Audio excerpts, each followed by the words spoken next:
In this section, you will learn about the different kinds of data you can work with in your Python programs. You will also learn how to use variables to represent data in your programs. So what really happens when you run main.py program? So let's take a closer look at what Python does when you run this program. And as you can see here, Python does a fair amount of work even when it runs a simple program, right? So when you run this code, you should see this following output here. So when you run this program, the ending PE here indicates that the file is a Python program. So your editor then runs the file through the Python interpreter, which reads through the program and determines what each word in the program means.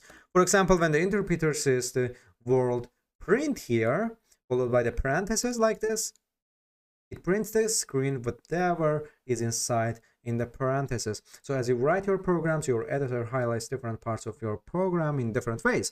For example, it recognizes the print is the name of a function and displays that word in one color. It recognizes that hello world Python or hello typhoon is not a Python code, and it displays that phrase in a different color. As you can see in this case, it's green, and this is called the syntax highlighting. So here, for example, this is a green, right? So this is syntax highlighting. The Python tells us this is a string that's going to be print on the screen, and this is a function, built-in function that Python has, and these are the parentheses here. Let's see here. So whatever we write inside this parentheses will be printing here. And let's try using a variable with this print here. So now we will add a new line at the beginning of the file and modify the second line. So we will create a message, or my super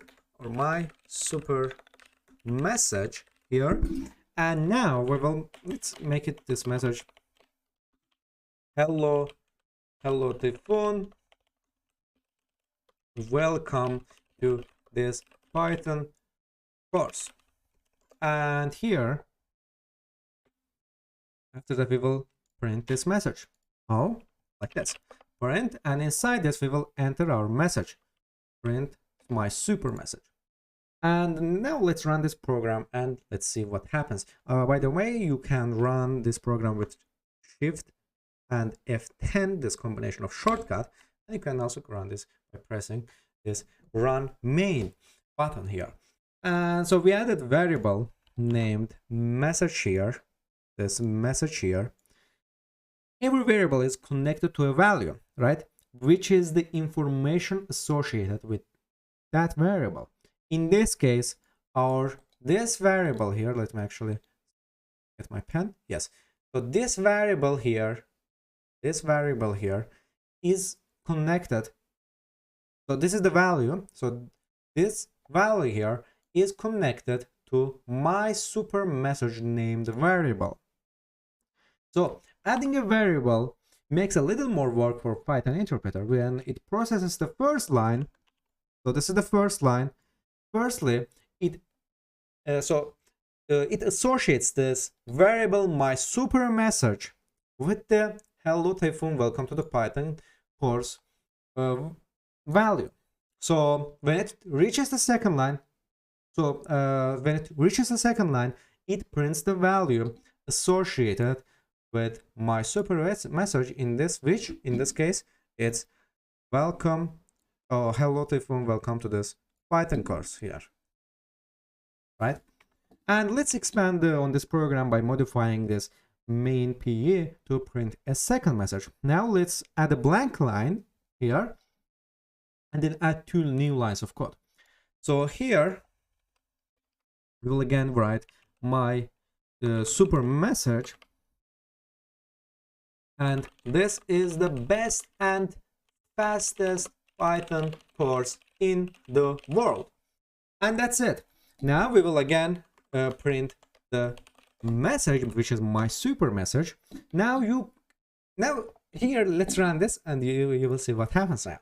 So you can change the value of variable in your program at any time, and Python will always keep track of its current value. So for example, when we first defined my super message, its value was this. Hello Typhon, welcome to this Python course, and this is the print that we printed here. And the second variable, this is the same variable, right? These are the same. These are the same for now. These are the same variables, but they for after line 4, they do not contain the same values. That's it. You can change variables whenever you want in Python.